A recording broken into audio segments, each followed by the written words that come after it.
আমাদের জীবনে অত্যন্ত গুরুত্বপূর্ণ একটা আশা বসবাস করে বিশ্বাসের রূপে। বিশ্বাস যা আমরা ঈশ্বরের ওপর করি, ভাগ্য প্রারব্ধের ওপর করি, নিয়তির ওপর করি। যখনই ভালো কিছু হয় আমরা বলি এ হলো ঈশ্বরের দয়া, যখন খারাপ কিছু হয় আমরা বলি এ হলো ঈশ্বরের মায়া। কখনো ঈশ্বর বা ভাগ্য বা প্রারব্ধ বা নিয়তি। আপনি নিজে কোথায় তা কখনো ভেবেছেন? আপনি বিশ্বাস করছেন ঈশ্বরের উপর, প্রারব্ধের উপর, কখনো নিজের উপর করেছেন? আমি আপনাকে একটা সহজ কথা বলি, যদি আপনি ঈশ্বরের উপর বিশ্বাস রাখেন, শুধুই ঈশ্বরের উপর বিশ্বাস, তাহলে আপনি সেটাই পাবেন যেটা আপনার ভাগ্যে লেখা রয়েছে। কিন্তু যদি আপনি নিজের উপর বিশ্বাস রাখেন, আত্মবিশ্বাস রাখতে শেখেন, তাহলে ঈশ্বর আর নিয়তি দুজনে মিলে আপনার ভাগ্যে সেটাই লিখবে যা আপনি চাইছেন। তাই মনে রাখবেন, সাফল্যের পথ হলো এই বিশ্বাস। নিজের আত্মবিশ্বাসকে ধরে রাখতে শিখুন, দেখবেন আত্মা প্রসন্নতায় ভরে উঠবে। তাহলে আসুন এই প্রসন্ন ভাব নিয়েই বলুন, রাধা রাধা। সময় একটু একটু করে কেটে যায়, একটু একটু করে নিকটে আসে। খুব অদ্ভুত ব্যাপার। এই সময় প্রতিকূল হলেও একটু একটু করে কেটে যায়। এই সময় যদি ভালো হয় তাহলে একটু একটু করে নিকটে আসে। অনুচিত তখনই হয় যখন আমরা নিজেদের অসফলতার জন্য সময়কে দোষ দিই, কিন্তু আসলে তেমনটা হয় না। আপনার পরিশ্রম আর প্রয়াস দ্বারাই আপনি সাফল্য লাভ করবেন, সময়ের দ্বারা নয়। যদি এই সাফল্য একটা সুন্দর ভবন হয়, তাহলে সময় হলো তার দেওয়ালের রং, যা সময়ের সাথে বদলাবে, সময়ের সাথে ফিকেও হয়ে যাবে। কিন্তু সাফল্যের এই ভবন আপনাকেই নির্মাণ করতে হবে, আপনার পরিশ্রমের ইট দ্বারা এবং প্রয়াসের চুনসুরকি দ্বারা। তাই পরিশ্রম আর প্রয়াস করতে থাকুন, সাফল্য আপনি অবশ্যই পাবেন। সময় যদি আজ ভালো না হয় তাহলে কাল অবশ্যই হবে। প্রয়াস করতে থাকুন আর আমার সাথে ভালোবেসে বলুন, রাধা রাধা। কথায় আছে যে দৃষ্টি অত্যন্ত কঠোর হয়, অত্যন্ত শক্তিশালীও হয়। কথায় আছে যে কারোর উপর যদি কুদৃষ্টি পড়ে তাহলে তার বিনাশ কেউ আটকাতে পারে না। এই যে কুদৃষ্টি, এর উপাচারও আমাদের কাছে রয়েছে। যখন আমরা বাড়ি নির্মাণ করি তখন একটা কালো মুখোশ লাগাই, যাকে রক্ষা কবচ মনে করা হয়, কুদৃষ্টি থেকে বাঁচার জন্য। যখনই কোনো বাচ্চা বাইরে যায় তখন তার মাথায় আমরা একটা কাজলের টিপ পরিয়ে দিই, কুদৃষ্টি থেকে বাঁচার জন্য। অর্থাৎ এই সংসারে কুদৃষ্টি থেকে বাঁচার উপাচার রয়েছে। উপাচার যদি কিছু না থেকে থাকে তাহলে তা হলো দৃষ্টিভঙ্গি। যদি আপনার দৃষ্টিভঙ্গি অনুচিত হয় তাহলে আপনার পতন কেউ আটকাতে পারবে না।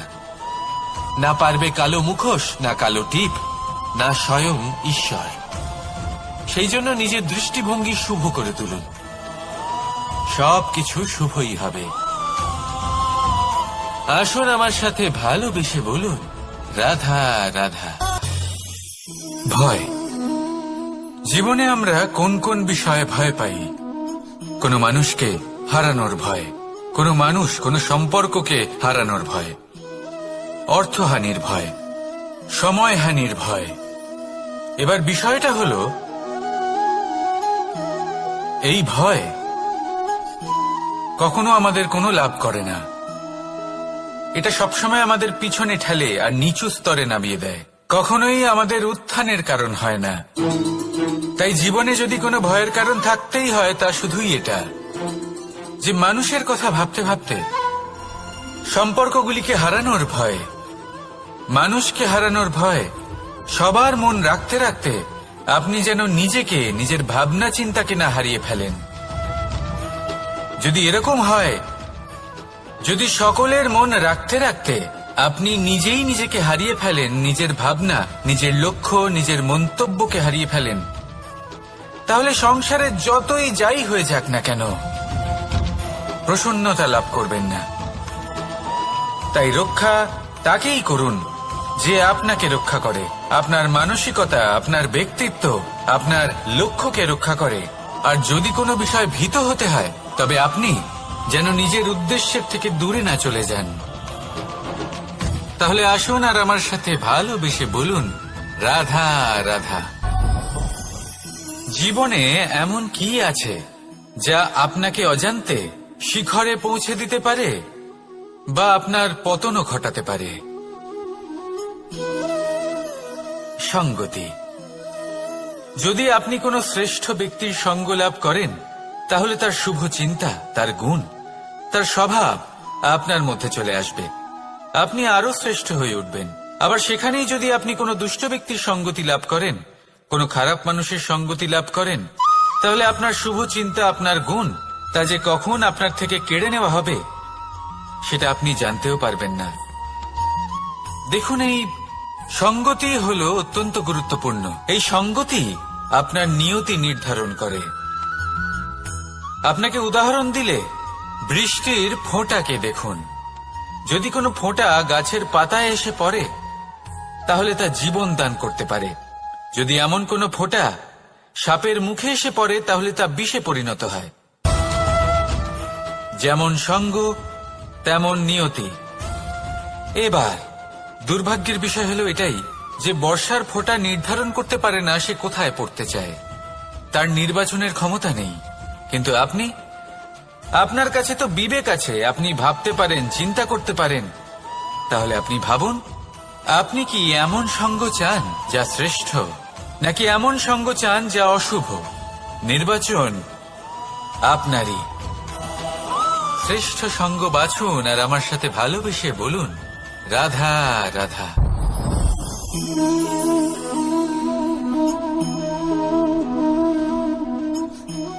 মুক্ত। এই মুক্তই সবাইকে মোহিত করে দেয়, নিজের দিকে আকর্ষিত করে। অত্যন্ত সুন্দর, গোল, শুভ্র। মুক্ত দ্বারা নির্মিত আভূষণ, তা হয়তো সে মুকুটই হোক বা কোনো স্ত্রীর অলংকার, তাকে আরো সুন্দর করে তোলে, তাকে আরো সুন্দর দেখতে লাগে। এবার এই মুক্তকে এত সুন্দর দেখার জন্য কত কষ্ট সহ্য করতে হয় তা কি কখনো আপনি ভেবেছেন? এই মুক্ত ঝিনুক থেকে বের করা হয়। ঝিনুক, যা কিনা সমুদ্রের তলদেশে থাকে। ওকে কত কষ্ট সহ্য করতে হয়, জলের চাপ সহ্য করতে হয়, সমুদ্রের স্রোত সহ্য করতে হয়। এই ঝিনুককে এত কষ্ট সহ্য করতে হয়, এই মুক্তকে এত কষ্ট সহ্য করতে হয়, তারপরে এর রূপ এত সুন্দর হয়। যদি আপনিও আপনার পরিশ্রমের সৌন্দর্য, নিজের পরাক্রমের সৌন্দর্য এই সংসারে প্রকাশিত করতে চান, তাহলে আপনাকেও কষ্ট সহ্য করতেই হবে। তাই জীবনে যখনই সংকট আসবে, বিপদ আসবে, সমস্যা আসবে, তখন একে সুযোগ হিসেবে গ্রহণ করুন। কারণ এই বিপদের সাথেই লড়াই করে আপনি মুক্তর মতোই পরিশুদ্ধ হয়ে উঠবেন। তাহলে আসুন আর আমার সাথে ভালোবেসে বলুন, রাধা রাধা। আপনি কি জানেন আপনার জীবনে আপনার আসল জীবনসাথী কে হন? মাতা পিতা, ভাই বোন, স্বামী স্ত্রী? না, আপনার আসল জীবনসাথী হল আপনার শরীর। সেই শরীর যার দিকে আপনি কখনো নজরই দেন না, ঠিক কিনা? এবার যে মানুষ এই রহস্য বুঝতে পারেন, তার জীবন এমনি শুভ হয়ে যায়। আপনি নিজেই দেখুন না, সে সংসারের মঙ্গলই করা হোক বা সত্যের রক্ষা করা হোক, তা সে শত্রুর সাথে যুদ্ধ করা হোক বা মিত্রকে রক্ষা করা হোক, এই শরীরই তো কাজে আসে। তপস্যাতে, বলিদানে, পরিশ্রমে এই শরীরই হলো আধার, ঠিক কিনা? তাই আমাদের কর্তব্য হলো যে আমরা যেন নিজের শরীরের যত্ন নিই। আমরা কি খাই, আমাদের কি খাওয়া উচিত, এটা যেন বুঝি। কোনটা সুপাচ্য আর কোনটা নয়, এটা যেন বুঝি। কারণ যেমন হবে অন্ন, মনও তেমনই হবে। যত ভালো অন্ন, তত ভালো মন। আর সুস্থ শরীর হলো সুস্থ মনের আধার, এ কথা অবশ্যই মনে রাখবেন। আর যদি মন সুস্থ থাকে, তাহলে সকল শুভ উদ্দেশ্য পূর্ণ হবে। তাহলে আসুন আর আমার সাথে ভালোবেসে বলুন, রাধা রাধা। কথায় আছে যে জীবনের আধার হলো সম্পর্ক, প্রসন্নতারও এবং ঈশ্বরের সাথে দেখা পাওয়ারও। এবার এই সম্পর্কের আধার আসলে কি? সেবা? না। বোঝাপড়া? না। অপেক্ষা? না। এই সম্পর্কের আধার হল বিশ্বাস। যদি বিশ্বাস ভেঙে যায় তাহলে জেনে রাখবেন যে সম্পর্করূপী এই ভবন এর ভিতই ভেঙে গেল। আর যদি ভিত ভেঙে যায় তাহলে সেখানে অন্য কোনো ভবন নির্মাণ সম্ভব নয়, সম্ভবই নয়। এই সমস্ত সম্পর্কের বিশ্ব বিশ্বাসে বসবাস করে। এই বিশ্বাস হলো অত্যন্ত গুরুত্বপূর্ণ। এই বিশ্বাসের জোরেই আমি আর রাধা কোনো সাংসারিক বন্ধনে আবদ্ধ না হয়েও এক অত্যন্ত দৈব অলৌকিক বন্ধনে আবদ্ধ। এই হলো বিশ্বাস যার দ্বারা 11 অক্ষৌহিনী সেনার সামনে অর্জুন দাঁড়িয়েছিল এবং জয়ী হয়েছিল। এই বিশ্বাস হলো অত্যন্ত গুরুত্বপূর্ণ, তাই বিশ্বাস করতে শিখুন, বিশ্বাস দিতে শিখুন, বিশ্বাস পালন করতে শিখুন, আর আমার সাথে ভালোবেসে বলুন, রাধা রাধা। এই সংসার অত্যন্ত বিচিত্র এক স্থান। এ সত্য খুঁজতে থাকে, আর সত্য খুঁজে পেলেই তা প্রমাণ করতে চায়। সে চায় তার প্রমাণ পেতে, সাক্ষী পেতে চায়। সেক্ষেত্রে আমাকে বলুন যে সত্য কি করতে পারে। সেই ব্যক্তি যে সত্যকে ধরে আছে সে কি করবে? কিছুই নয়, কিছু করার প্রয়োজনই নেই, শুধু তাতে টিকে থাকতে হবে। সেই হিমালয়ের মতো যা আজ পর্যন্ত টিকে রয়েছে। যদি আপনি সত্যবাদী হন তাহলে আপনার কিচ্ছু প্রমাণ করার কোনো প্রয়োজন নেই। যদি প্রয়োজন থাকে তাহলে সত্যের সাথে টিকে থাকার। এই সময় নিজে সাক্ষী হবে, নিজে প্রমাণ দেবে। এই নিয়তি স্বয়ং প্রমাণিত করবে যে আপনি সত্যবাদী ছিলেন, আপনি সত্যের পথে ছিলেন। তাহলে আসুন আর আমার সাথে ভালোবেসে বলুন, রাধা রাধা। ঈশ্বর আমাদের হাত প্রদান করেছেন। হাত যা জড়ো করা হয় প্রণাম করার জন্য, ঊর্ধ্বগামী হয় প্রার্থনার জন্য। এই হাত যার দ্বারা আমরা খাবার খাই, ফসল উৎপাদন করি। কিন্তু এই হাতের দ্বারা সবথেকে শ্রেষ্ঠ কাজ কি হতে পারে? সেবা। আগে হ্যাঁ, সেই হাত যা সামনে এগিয়ে আসে সেবা করার জন্য, যে সেবা করে তাদের যারা দুঃখে থাকেন, নিরাশ হয়ে থাকেন, যারা সেবা করেন তাদের যারা কিনা দরিদ্র। সেই হাত হলো সব থেকে অধিক মহান। ঈশ্বরকে দীনবন্ধু বলা হয়ে থাকে, কারণ যারা দুঃখী হন, নিরাশ হন, দরিদ্র হন, ঈশ্বর তাদের সাহায্য করেন, তাদের সহায়ক হন, তাদের মধ্যে ঈশ্বর বাস করেন। তাই আপনারা যদি এটাই করেন, যারা দুঃখে আছেন, নিরাশ হয়ে আছেন, যাদের সাহায্যের প্রয়োজন রয়েছে, যদি আপনি তাদের সাহায্য করেন, তাহলে আপনি এমন এক চৈতন্য লাভ করবেন যে আপনি তৃপ্ত হয়ে উঠবেন। তাহলে সবার সেবা করুন আর আমার সাথে ভালোবেসে বলুন, রাধা রাধা। আজ আমার কাছে একটা হাতুড়ি রয়েছে। অত্যন্ত শক্তিশালী হলো এই হাতুড়ি। এই হাতুড়ি দিয়ে প্রহার করে একটা গরম লোহাকে আপনি সুন্দর অস্ত্রে পরিণত করতে পারবেন। এই হাতুড়ি দিয়েই প্রহার করতে করতে একটা অত্যন্ত বড় পর্বত ভেঙে আপনি ওখানে একটা নতুন পথ নির্মাণ করতে পারবেন। এই হাতুড়ির স্বল্প আঘাতেই আপনি প্রসাধনের জন্য সুন্দর সুন্দর আভূষণ বানাতে পারবেন। কিন্তু যদি কোনো সুন্দর বাড়ি দেখতে পান আর তার ভিতে আপনি যদি এই হাতুড়ি দিয়ে প্রহার করেন, তাহলে তার বিনাশ হয়ে যাবে। এমনই কিছু হয় প্রেমের ক্ষেত্রেও।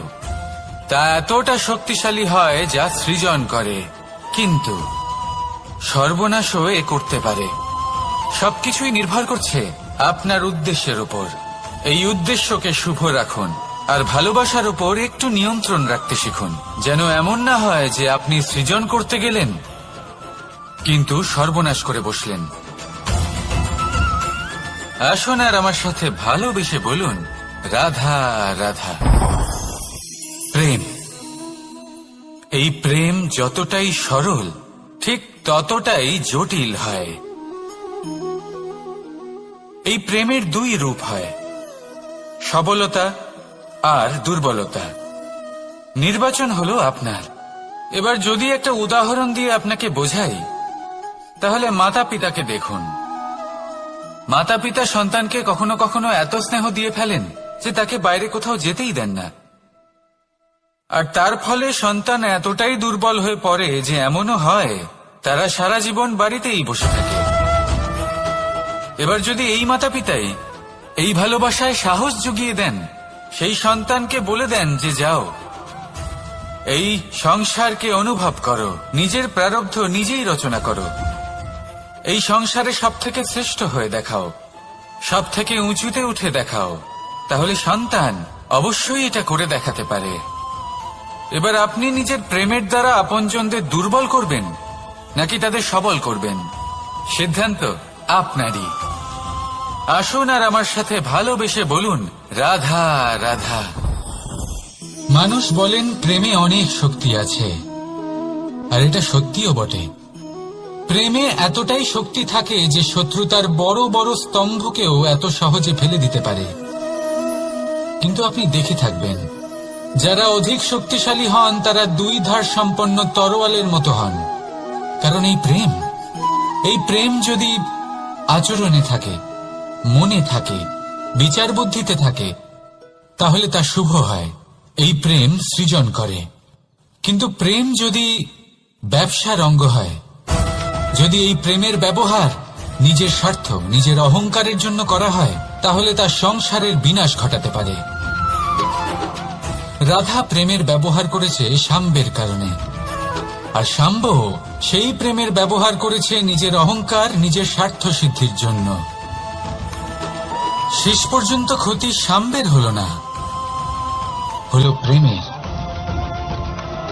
তাই মনের মধ্যে প্রেম ভাব অবশ্যই রাখুন, নিজের আচরণেও প্রেম ভাব বজায় রাখুন, কিন্তু সতর্কও থাকবেন আপনার এই প্রেম, একে নিয়ে কেউ ব্যবসা না করে ফেলেন। আসুন আর এই ভালোবাসার সাথেই বলুন, রাধা রাধা। সত্য, এই সত্য আসলে কি? কেউ বলবেন যা অসত্য নয় তাই হলো সত্য, কেউ বলবেন সেটা যার ভিত্তিতে আমরা বেঁচে আছি তাই হলো সত্য। কিন্তু সত্য আসলে কি? তার থেকেও বেশি গুরুত্বপূর্ণ হলো এটা বুঝতে পারা যে সত্যের ব্যবহার কিভাবে করা উচিত। যদি আপনার কাছে সত্য থাকে বা আপনি সত্য জেনে থাকেন আর আপনি তার ব্যবহার করেন, সদ্ব্যবহার করেন সংসারের জন্য, তাহলে আপনি এই সমস্ত সংসারের অনেক ঊর্ধ্বে চলে যাবেন। কিন্তু যদি আপনি সত্য জানেন আর তার দুর্ব্যবহার করেন, তাহলে আপনি সমস্ত সংসারের পক্ষে ক্ষতিকারক হয়ে উঠতে পারেন। তাই মনে রাখবেন, সত্য যতটাই কোমল, অর্ধ সত্য হল ততটাই কঠোর। এই অর্ধ সত্য সমস্ত সংসারের বিনাশ ঘটাতে পারে। সেই জন্য জীবনে সত্যের বিষয়ে সম্পূর্ণ সত্য জানতে শিখুন, এ হল অত্যন্ত গুরুত্বপূর্ণ। এই সত্য তার নিজস্ব দাবি হল আপনি সাবধানে থাকুন। তাহলে আসুন আর আমার সাথে ভালোবেসে বলুন, রাধা রাধা। পঞ্চমহাভূত, জীবন রচনায় এর অবদান অনস্বীকার্য। এই পঞ্চমহাভূত আসলে কি? জল, বায়ু, অগ্নি, মাটি আর আকাশ। এবার শুধুমাত্র জীবন রচনায় এর অবদান আছে তা নয়, শুধু শরীর রচনাতে এর যোগদান আছে তা নয়, বরং এরা হলো আমাদের জীবনের সব থেকে বড় শিক্ষক। এবার আপনারা সকলে চমকে যাবেন, হয়তো আপনারা এই দৃষ্টিভঙ্গি দিয়ে কখনো দেখেননি। আমি আজ আপনাদের বোঝাবো। এদের মধ্যে সব থেকে বড় তত্ত্ব জল। এ আমাদের কি শেখাচ্ছে? এই জল, এর নামই হলো জল, কিন্তু এ কখনোই আমাদের জ্বালায় না, আমাদের জ্বলনের কারণ হয় না। তাহলে কি করে? আমাদের তৃষ্ণা মেটায়, আমাদের শীতলতা প্রদান করে, জীবন দান করে। এর দ্বারা আমরা কি শিক্ষা লাভ করি? যে আপনার উৎপত্তি যেখান থেকেই হোক না কেন, আপনি যেখানেই জন্মগ্রহণ করুন না কেন, আপনার কর্ম সর্বদা শ্রেষ্ঠ হওয়া উচিত। আপনি জলকে যে কোনো পাত্রে রাখুন না কেন, সে সেই অনুসারেই নিজের আকার ধারণ করে নেয়। এর দ্বারা আমরা কি শিক্ষা পাই? এই শিক্ষাই পাই যে যে কোনো পরিস্থিতিতেই নিজেদের মানিয়ে নিতে হবে, নিজেকে সেরকম করে নিতে হবে। যে দেশেই থাকি না কেন, যে স্থানেই থাকি না কেন,